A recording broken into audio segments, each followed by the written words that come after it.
नमस्कार विद्यार्थी मित्रांनो. तर आपण पाठीमागील तासाला पिकावर पडणाऱ्या कीड आणि रोग या प्रकरणामध्ये भाजीपाला वर्गीय पिकातील वेलवर्गीय भाजीपाल्यातील काही पिकं पाहिलेली आहेत, ज्याच्यामध्ये आपण दुधी भोपळा, तांबडा भोपळा, कारली, पडवळ, घोसावळी इत्यादी, तसं दोडका इत्यादी पिकांचा अभ्यास केलेला आहे. त्यावर पडणाऱ्या किडी रोग, त्याची लक्षणे, त्यावरती करावयाच्या उपाययोजना आपण पाहिलेल्या आहेत.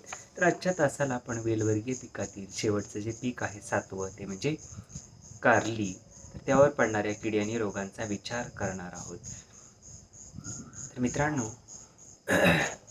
कारल्याचे औषधी गुणधर्म आपण विचारात जर घेतले तर कारल्याला बाजारपेठेमध्ये मागणी आहे असं म्हणता येईल. कारल्यावरती प्रक्रियायुक्त पदार्थही बनवले जातात त्याचे, जे आयुर्वेदिक दृष्ट्या कारल्याचं महत्त्व आहे. जे पूर्वीपासून जर आपण या ठिकाणी विचार केला तर ग्रामीण भागामध्ये प्रत्येक घरासमोर कारल्याचा वेल लावण्याची पद्धत होती आणि आजही आपल्याला दिसून येते. आणि पुढं आपण या कारल्याची स्वतंत्रपणे शेतामध्ये लागवड करू लागलो. निश्चितच या कारल्यापासून आपल्याला चांगल्या पद्धतीचं उत्पादन मिळण्यासाठी त्यावर पडणाऱ्या किडी आणि रोग, याची लक्षणे, त्यामुळे होणारं नुकसान आणि त्यावरती करावयाच्या उपाययोजना याचा विचार करणं आवश्यक आहे. तर कारल्यावरील पहिली जी कीड आहे तर ती म्हणजे फळमाशी.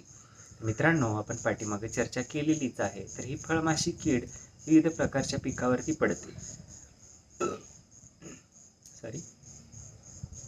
तर या फळमाशीची कीड कारली फळावरती अंडी घालते. पृष्ठभागावरती त्या फळाच्या त्या अंड्यातून अळ्या बाहेर येतात आणि फळाला लहान छिद्र पाडून आतील गरावरती उपजीविका करतात आणि त्याच्यामुळे निश्चितच आतील गर सडला जातो आणि अशी कारले जी आहेत ती आपल्याला खराब झालेली दिसून येतात आणि वेलीवरून ही कारली गळून पडतात आणि त्याच्यामध्ये अळ्या झालेल्या दिसून येतात. निश्चितच या फळमाशीचा प्रादुर्भाव कमी करण्यासाठी किंवा ही कीड होऊ नये म्हणून आपण मेलेथिऑन 10 लिटर पाण्यामध्ये 100 ग्रॅम मेलेथिऑन घ्यायचं आहे.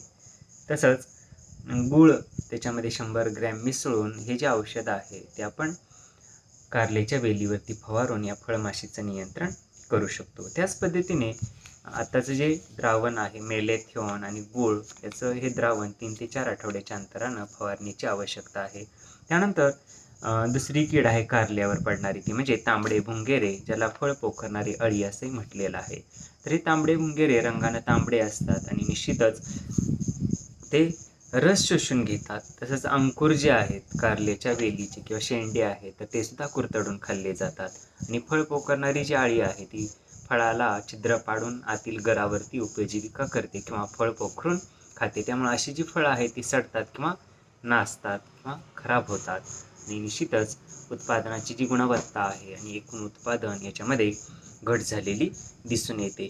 निश्चितच तांबडे भुंगेरे आणि फळ पोखरणारी अळी या किडीच्या नियंत्रणासाठी आपण उपाययोजना करण्याची आवश्यकता आहे. त्याच्यासाठी क्लोरेट्रिनिलप्रोल हे कीटकनाशक 18.50% SC 2 मिली घ्यायचं आहे आणि प्रति 1 लिटर पाण्यामध्ये मिसळून त्याची फवारणी आपण कारले बागेवरती करून या दोन्ही किडीचं नियंत्रण करू शकतो. त्यानंतर मित्रांनो, तिसरी कीड आहे, त्याला रस शोषणाऱ्या किडी असं म्हटलेलं आहे. निश्चितच ह्या रस शोषणाऱ्या किडी आहेत, मावा असेल, किडी असतील, तुडतुडे असतील, तर या सर्व किडी कारल्याच्या शेंड्यातील, पानातील, तसंच फळाचे देठ असतील किंवा फुलाचे देठ याच्यातून रस शोषून घेतात आणि निश्चितच रस शोषल्यानंतर ते आपल्या शरीरातून मधासारखा चिकटद्रव बाहेर फेकतात आणि त्याच्यावरती काळी बुरशी वाढते, कोळशी नावाचा रोग होतो. कारल्या वेलीचे शेंडे काळे पडतात किंवा फुलं, फळं आणि पानं याच्यावरती सुद्धा ही काळी बुरशी वाढलेली दिसून येते. निश्चितच अन्न निर्मिती, झाडाची वाढ आणि उत्पादन यावरती अनिष्ट परिणाम झाल्याशिवाय राहत नाही. म्हणून या रस शोषणाऱ्या किडीचं नियंत्रणही करणं गरजेचं आहे. त्याच्यासाठी मिथिल डिमेटॉन 10 मिली घ्यायचं आहे, कीटकनाशक आहे हे. ते 10 लिटर पाण्यामध्ये मिसळून त्याची फवारणी आपण कारले बागेवरती करून या रस शोषणाऱ्या किडीचं नियंत्रण करू शकतो. त्याच पद्धतीने इमिडाक्लोप्रिड हेही कीटकनाशक आपण 4 मिली घ्यायचं आहे. ते प्रति 10 लिटर पाण्यामध्ये मिसळून त्याची आपण फवारणी कारले बागेवरती करून या रस शोषणाऱ्या किडीचं नियंत्रण करू शकतो. त्यानंतर मित्रांनो, कारल्यावर पडणाऱ्या रोगांचा विचार आपण या ठिकाणी करतोय. तर पहिला रोग आहे कारली पिकावर पडणारा, तो म्हणजे केवडा रोग. तर हा केवडा रोग कारली पिकावरील किंवा ह्या वेलवर्गीय पिकावरील महत्त्वाचा रोग आहे तो. तर निश्चितच काय होतं या रोगामध्ये, लक्षणाचा जर आपण विचार केला तर पानांची देठ पिवळी पडतात, पानं पिवळी पडतात आणि नंतर ही पानं वाळून जातात, पानांची गळ होते आणि झाडंसुद्धा पिवळी पडलेली दिसून येतात. निश्चितच अन्ननिर्मिती, झाडाची वाढ, फुलधारणा, फळधारणा, फळाची वाढ, फळांची गुणवत्ता आणि एकूणच प्रति हेक्टरी उत्पादन आणि उत्पन्न यामध्ये घट झालेली दिसून येते. म्हणून आपण या केवडा रोगाचं नियंत्रण करणं आवश्यक आहे. सुडोनोस्पोरा कुबेन्सिस या बुरशीमुळे या केवडा रोगाचा प्रादुर्भाव कारले वेलीवरती किंवा पिकावरती झालेला दिसून येतो. निश्चित दमट हवामान हे या केवडा रोगासाठी महत्त्वाचं असतं. ऑब्जेक्टिव्हला विचारलं जाईल मित्रांनो, केवडा रोग पिकावर पडण्यासाठीचं अनुकूल हवामान कुठलं असतं, तर ते दमट हवामान असं उत्तर त्या ठिकाणी लिहिणं अपेक्षित आहे. निश्चितच पानाच्या खालच्या बाजूला सुरुवातीला पिवळट भुरकट रंगाचे ठिपके पडतात. हे ठिपके वाढतात आणि पानं पिवळी पडतात, देठं पिवळी पडतात आणि निश्चितच नुकसान होतं. म्हणून या केवडा रोगाच्या नियंत्रणासाठी आपण उपाययोजना करण्याची आवश्यकता आहे. तर त्याच्यासाठी आपण कॉपर ऑक्झिक्लोराइड हे ताम्रयुक्त बुरशीनाशकाचं 0.3% तीव्रतेचं द्रावण तयार करून कारले बागेवरती त्याची आपण फवारणी करायची आहे. किंवा पाण्यात मिसळणारं गंधक हे 0.3% तीव्रतेचं द्रावण, तसं त्याच्यामध्ये 0.1% स्टिकर मिसळायचं आहे आणि नंतर ते 10 दिवसाच्या अंतरानं आपण त्याची फवारणी करू शकतो. तर या कारली पिकावर पडणारा दुसरा जो रोग आहे महत्त्वाचा, तो म्हणजे भुरी रोग. आपण पाहिलेलंच आहे पाठीमागं. वेलवर्गीय पिकावरील भुरी रोग हा सुद्धा एक प्रमुख रोग आहे किंवा जास्त नुकसानकारक रोग आहे. तर मित्रांनो, ह्या भुरी रोगामध्ये काय होतं, तर कारल्याच्या पानावरती आपल्याला पांढरी बुरशी वाढलेली दिसून येते. निश्चितच ती बुरशी इतकी वाढते पानावरून देठावर, झाडाच्या शेंड्यावर आणि समग्र झाडावर सुद्धा नंतर ती पसरते आणि संपूर्ण झाडे वाळून जातं, वेल वाळून जाते आणि निश्चितच उत्पादनामध्ये घट येते. म्हणजेच पानावरती सुरुवातीला बुरशी पडल्यामुळं पानामध्ये अन्न निर्मितीची प्रक्रिया ही मंदावली जाते आणि निश्चितच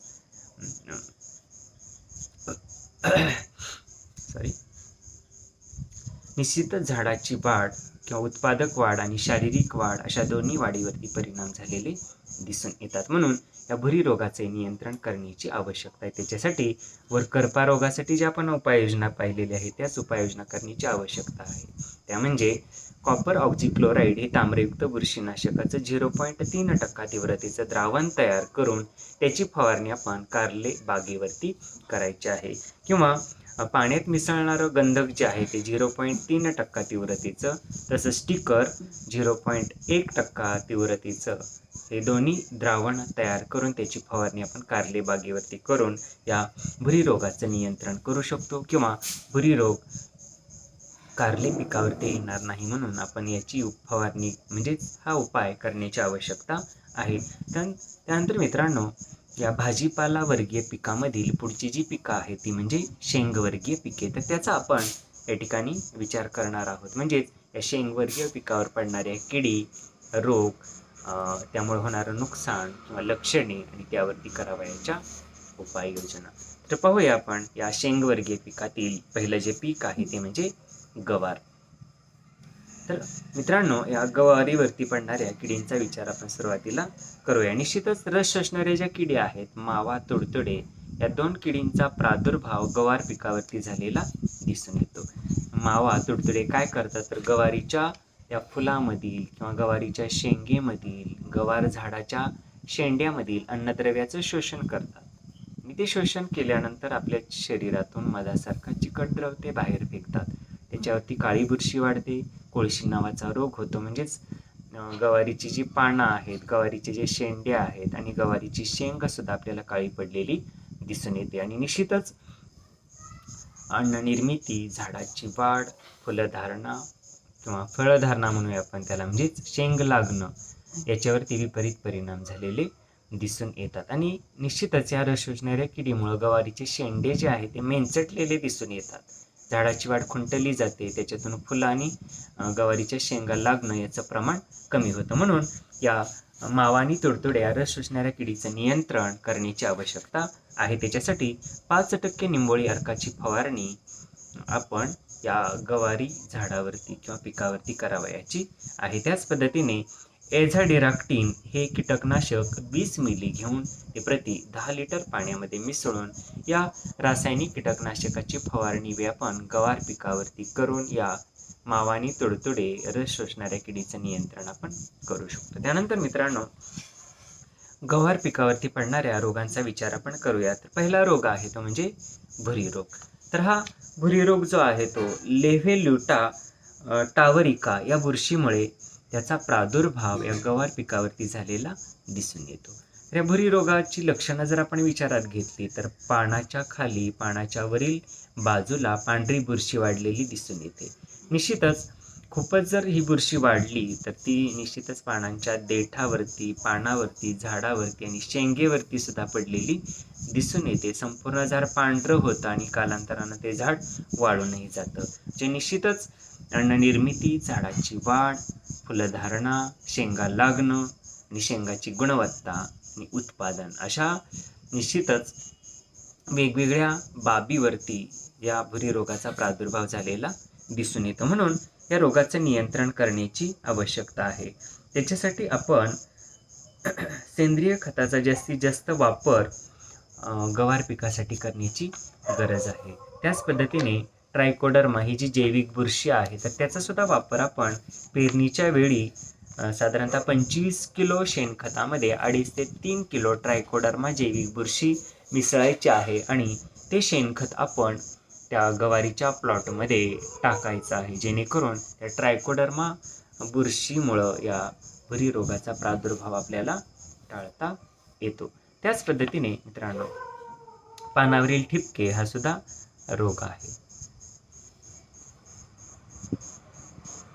तर मित्रांनो, भुरी रोगासाठी आपण गंधक या बुरशीनाशकाची सुद्धा शिफारस या ठिकाणी केलेली आहे. पाण्यात विरघळणारे गंधक 80% तीव्रतेचं ते घेऊन आपण त्याची फवारणीही करू शकतो.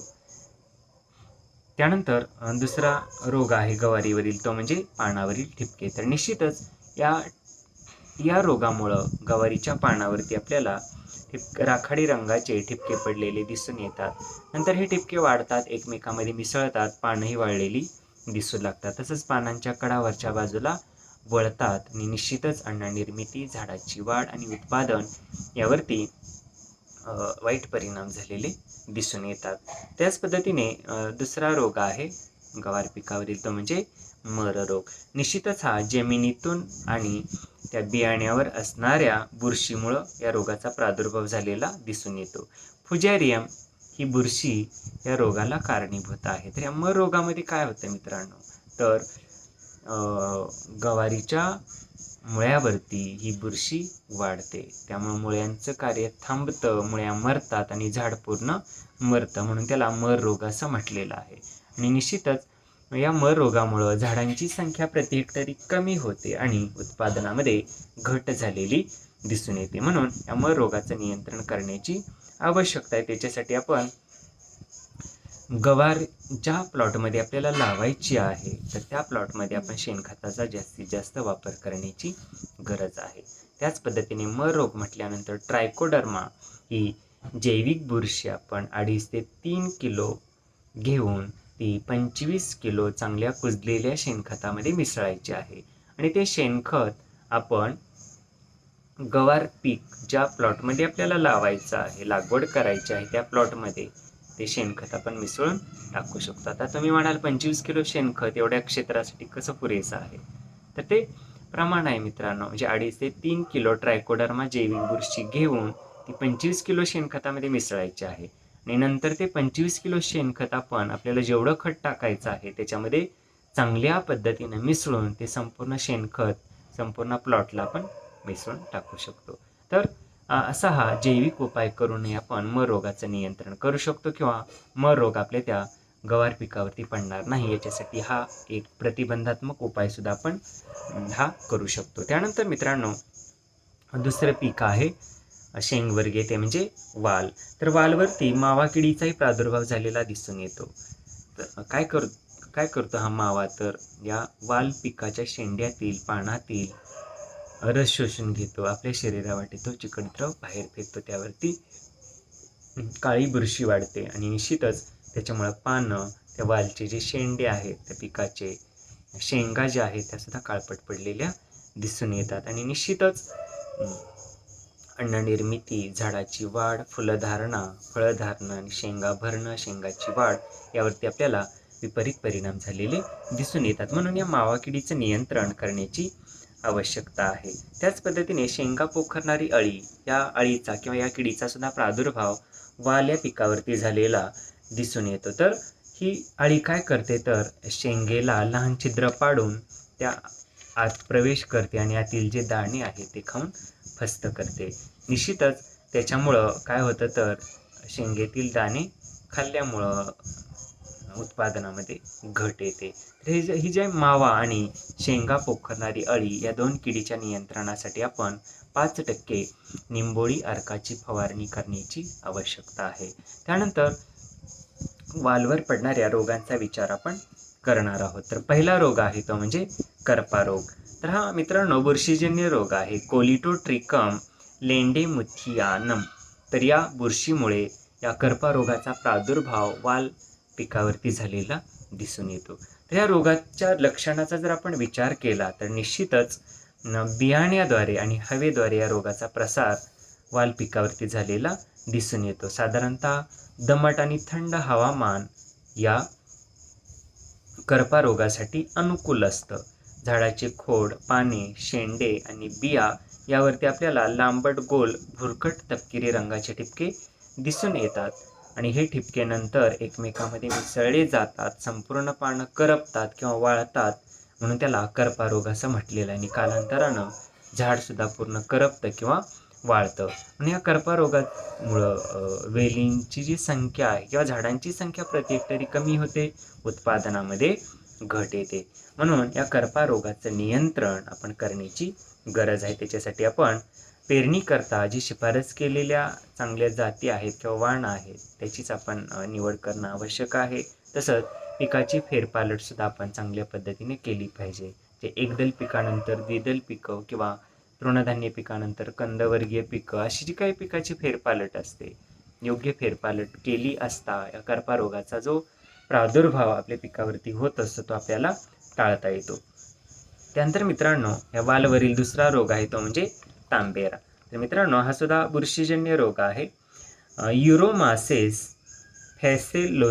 फॅसेओली या बुरशीमुळे या तांबेरा रोगाचा प्रादुर्भाव वाल पिकावरती झालेला दिसून येतो. निश्चितच काय होतं, तर तांबडी अष्टगंधासारखी जी भुकटी आहे ती आपल्याला या झाडाच्या शेंड्यावरती, पानावरती, शेंगेवरती पडलेली दिसून येते. आणि निश्चितच ही रोगाची बुरशी असल्यामुळे झाडाच्या वाढीवर, अन्न निर्मितीवरती त्याचे परिणाम होतात. परिणामतः फुलधारणा, शेंगा लागणं, शेंगा भरणं यावरती सुद्धा वाईट परिणाम झालेले दिसून येतात. म्हणून या तांबेरा रोगाचं नियंत्रण करण्याची आवश्यकता आहे.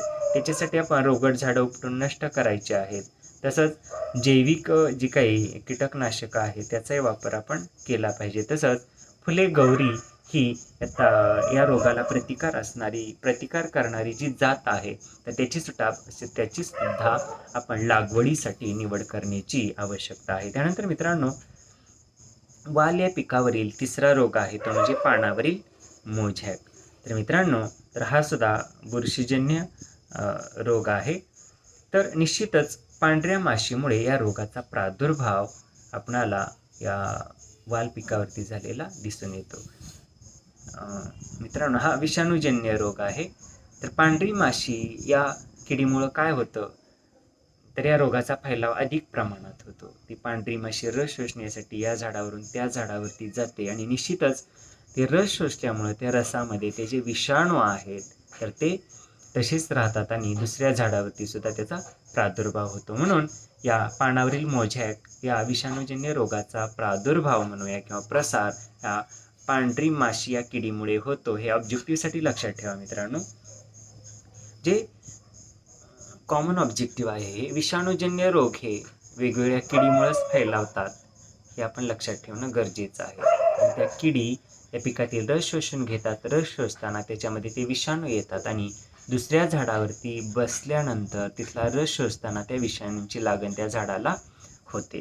म्हणून आपण या विषाणूजन्य रोगाचं नियंत्रण करण्याची आवश्यकता आहे. त्याच्यासाठी अशी जी काही रोगट झाडं दिसतात आपल्याला मोझॅक झालेली, तर ती रोगट झाडं उपटून त्यांचा नायनाट करणं गरजेचं आहे. तसंच या पांढरी माशी या किडीमुळे या विषाणूजन्य रोगाचा प्रादुर्भाव होत असल्यामुळं आपण पांढऱ्या माशीचं नियंत्रण करणं गरजेचं आहे. त्याच्यासाठी वनस्पतीजन्य कीटकनाशक म्हणजे 4% निंबोळी अर्काची फवारणी आपण या वाल पिकावरती करू शकतो. तसंच फुले गौरी ही रोगप्रतिबंधक जी जात आहे त्याची लागवड करूनही आपणाला या रोगाचं नियंत्रण करता येतं. पानावरील मोझॅक रोगाचं नियंत्रण आपल्याला या ठिकाणी करणं शक्य होतं. त्यानंतर चौथा रोग आहे मित्रांनो वाल पिकावरील, तो म्हणजे रोपांची मर. तर मित्रांनो निश्चितच हा बुरशीजन्य रोग आहे. मॅक्रोफोमिना या जमिनीतील बुरशीमुळं या मर रोगाचा प्रादुर्भाव वाल पिकाला झालेला दिसून येतो. निश्चितच या रोगामध्ये काय होतं तर रोपांच्या मुळ्यावरती या बुरशीची वाढ होते. रोपांचं कार्य मुळांचं कार्य त्यामुळे थांबलं जातं किंवा बंद होतं आणि संपूर्ण रोपं जी आहे ती मरतात. म्हणून त्याला रोपांची मर असं म्हटलेलं आहे. जे पीक रोप अवस्थेत असताना या रोगांचा जास्त प्रादुर्भाव होतो म्हणून त्याला रोपाची मर असं नाव देण्यात आलेलं आहे. निश्चितच अशी जी झाडं आहेत मेलेली ती नंतर कोलमडतात. प्रति हेक्टरी रोपांची संख्या कमी राहते आणि उत्पादनामध्ये सुद्धा घट झालेली आपल्याला दिसून येते.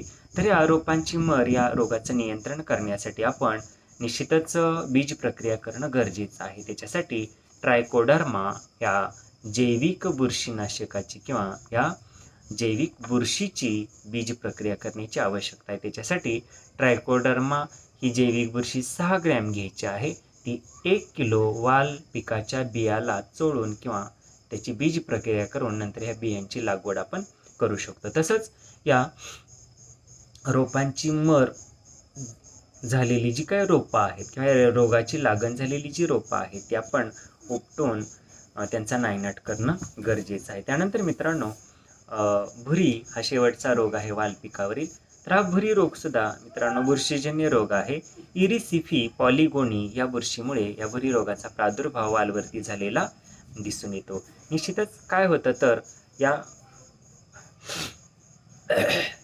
वाल पिकाच्या पानाच्या खालील बाजूला पांढरी बुरशी वाढलेली दिसून येते आणि निश्चितच ही बुरशी पुढे अधिक वाढून पानाच्या वरील पृष्ठभागावरती, पानाच्या देठावरती, तसंच फुलं आणि ज्या शेंगा लागलेल्या आहेत, झाडाचे शेंडे आहेत त्यावरती सुद्धा या बुरशीचा प्रादुर्भाव झालेला दिसून येतो आणि कालांतरानं खूपच प्रादुर्भाव झाला तर संपूर्ण झाड वाळलेलं दिसून येतं.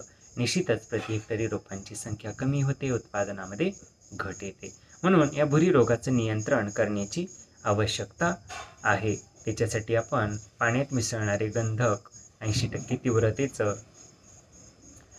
घेऊन त्याची फवारणी आपण करू शकतो. त्याच पद्धतीने या भुरी रोगाचा प्रादुर्भाव झालेली जी रोपं आहेत ती आपण हातांच्या साहाय्याने उपटून त्यांचा नायनाट करू शकतो.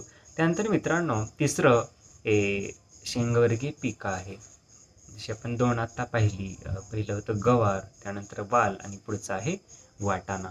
तर मित्रांनो या वाटाण्यावर सुद्धा मोठ्या प्रमाणावर किडे आणि रोगांचा प्रादुर्भाव झालेला दिसून येतो.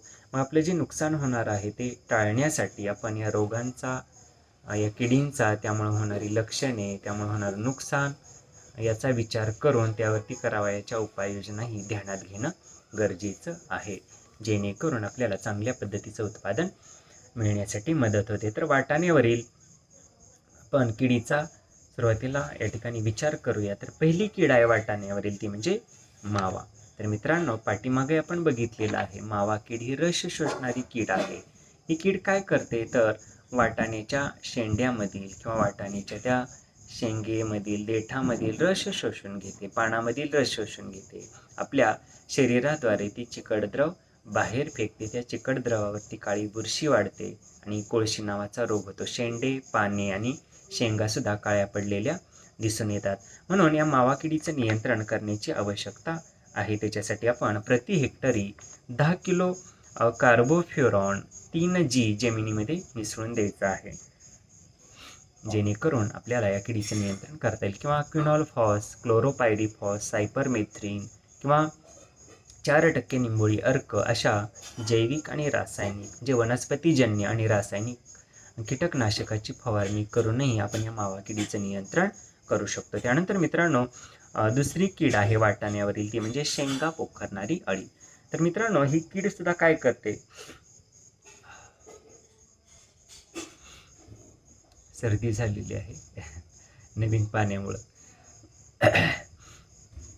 तरी शेंगा पोखरणारी अळी काय करते, तर शेंगेला सूक्ष्म छिद्र पाडते आणि त्या शेंगेमध्ये प्रवेश करून आतील दाण्यावरती उपजीविका करते. म्हणून या शेंग पोखरणाऱ्या अळीचे आपण चांगल्या पद्धतीने नियंत्रण करण्याची आवश्यकता आहे, जेणेकरून आपल्याला चांगल्या या दर्जाच्या वाटाण्याचं उत्पादन मिळू शकतं. निश्चितच या शेंग पोखरणाऱ्या अळीच्या नियंत्रणासाठी आपण मेलॅथिओन हे रासायनिक कीटकनाशक 50% EC 10 मिली घ्यायचं आहे आणि ते 10 लिटर पाण्यामध्ये मिसळून त्याची फवारणी आपण या वाटाणा पिकावरती करून या शेंग पोखरणाऱ्या अळीचं नियंत्रण करू शकतो. किंवा मावा किडीसाठी सुद्धा आपण मेलॅथिओन 50% EC 10 मिली घेऊन ते 10 लिटर पाण्यामध्ये मिसळून त्याची फवारणी आपण या वाटाणा पिकावरती करून या दोन्ही किडीचं नियंत्रण करू शकतो. त्यानंतर मित्रांनो, रोगांचा विचार आपण करूया.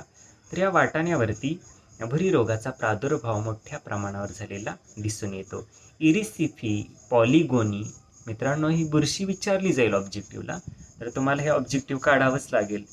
कुठला रोग कुठल्या बुरशीमुळे होतो, तसंच कुठला रोग कुठल्या विषाणूमुळे होतो, जीवाणूमुळे होतो, या ऑब्जेक्टिव्हवरती तुम्हाला लक्ष द्यायला लागेल. कारण याच्यावर पडणारा ऑब्जेक्टिव्ह हे जमलिंग करणार आहे. कुठला रोग तो विषाणूजन्य आहे, बुरशीजन्य आहे का जीवाणूजन्य आहे, याचाही विचार किंवा हे ऑब्जेक्टिव्ह तुम्ही सूक्ष्मपणे काढण्याची आवश्यकता आहे. कारण आपली MCQ टाईप परीक्षा होणार आहे. प्रत्येक प्रश्न एक प्रश्न महत्त्वाचा आहे, त्यावर तुमचं स्कोरिंग होणार आहे. तर मित्रांनो, डिस्क्रिप्टिव्हला चालायचं, तुम्ही लिहायचा आणि मार्क त्या ठिकाणी मिळायची. परंतु आता ऑब्जेक्टिव्ह टाईप एक्झाम होणार असल्यामुळं प्रत्येक प्रश्न हा लक्षपूर्वक तुम्हाला सोडवावा लागणार आहे. म्हणून आणखीनही तुम्ही अभ्यासाला या ठिकाणी सुरुवात करू शकताय. हे चांगलं ऑब्जेक्टिव्ह तुम्ही घरी बसून काढू शकता. आता वेळ देण्याची गरज आहे. थोडीशी कामं आता बाजूला ठेवा. फवारण्या वगैरे झालेली असतील, शेतातली कामं असतील तर निश्चितच ती उरकून घ्या, बाजूला ठेवा आणि सगळ्या विषयांचा अभ्यास करण्याची आवश्यकता आहे. चांगली मार्क मिळणं गरजेचं आहे. तुमचं पहिलं वर्ष आहे हे. निश्चितच दोन्ही वर्षाचं या ठिकाणी कॅल्क्युलेशन करून फायनलला तुमचा मार्क या ठिकाणी त्याच्यामध्ये समाविष्ट होत असतात. निश्चितच तुम्ही चांगले मार्क मिळवणार, चांगला अभ्यास करणार हे अपेक्षित आम्ही धरलेलं आहेच. असो, तर सांगण्याचा उद्देश काय, तर आता थोडंसं सजग होणं, जागरूक होणं गरजेचं आहे. ऑब्जेक्टिव्ह टाईप एक्झाम असल्यामुळे तुम्ही ऑब्जेक्टिव्हची तयारी करायची आहे. काय पुस्तकं सगळ्यांकडे आहेत, वेळ देणं गरजेचं आहे. आता प्रत्येक ओळीमध्ये जे ऑब्जेक्टिव्ह सापडतं ते तुम्ही नोट डाऊन करणं गरजेचं आहे. त्याच्यामधील जे ऑब्जेक्टिव्ह आहे त्याला अंडरलाईन करणं, ते वारंवार वाचणं आवश्यक आहे. ठीक आहे. तर मित्रांनो, या वाटाण्यावरील रोगाचा आपण विचार करतो. तर पहिला रोग आहे भुरी रोग. तर इरिसिफी पॉलिगोनी या बुरशीमुळे या भुरी रोगाचा प्रादुर्भाव वाटाण्यावरती झालेला दिसून येतो आपल्याला. तर लक्षणाचा आपण विचार केला तर काय होतं, तर या पानाच्या पाठीमागील बाजूला पांढरी बुरशी वाढलेली दिसून येते आणि निश्चितच ही बुरशी वाढून पानाच्या वरील भागावरती, पानाच्या देठावरती, तसंच या वाटाणा पिकाच्या शेंड्यावरती आणि काही कालावधीनंतर शेंगेवरती सुद्धा या भुरी रोगाचा प्रादुर्भाव झालेला दिसून येतो. म्हणून आणि त्याचा परिणाम म्हणजे उत्पादनाची गुणवत्ता आणि उत्पादनावरती अनिष्ट परिणाम होतो. म्हणून या भुरी रोगाचे नियंत्रण करणं गरजेचं आहे. त्याच्यासाठी लवकर येणारी जी जात आहे किंवा वाण आहे ह्या वाटाणा पिकाचा ती म्हणजे अर्केल. ऑब्जेक्टिव्हला लक्षात ठेवा मित्रांनो, अर्केल ही व्हरायटी वाटाण्याची आहे आणि भुरी रोगाचा प्रादुर्भाव होऊ नये म्हणून लवकर येणारी, लवकर उत्पादन देणारी ही जात आहे अर्केल. तर ही लागवडीसाठी निवडणं गरजेचं आहे. तसंच पेरणी जी आहे वाटाण्याची ती ऑक्टोबरच्या पहिल्या पंधरवड्यात आपण पूर्ण करू शकतो. तसंच डिनोकॅप हे बुरशीनाशक 10 मिली घ्या किंवा ट्रायडिमेफॉन हे 25 WP 5 मिली घ्या किंवा कार्बेंडेजिम हे बुरशीनाशक 50 WP 5 ग्रॅम घ्या. पाण्यात मिसळणारे गंधक 85% DP 25 ग्रॅम घ्या. म्हणजे याच्यापैकी कुठलंही बुरशीनाशक आपण घेऊन ते 10 लिटर पाण्यामध्ये मिसळून 15 दिवसाच्या अंतरानं त्याच्या 2 ते 3 फवारणी करणं गरजेचं आहे. लक्षात ठेवा मित्रांनो, डिनोकॅप, ट्रायडिमेफॉन, कार्बेंडेजिम किंवा पाण्यात मिसळणारं गंधक. तर अशा कुठल्याही बुरशीनाशकाची फवारणी करून आपण या भुरी रोगाचं नियंत्रण करू शकतो. तर मित्रांनो, वेळ झालेला आहे. नंतर व्हिडिओ जो आहे तो अपलोड होत नाही, अडचणी येतात.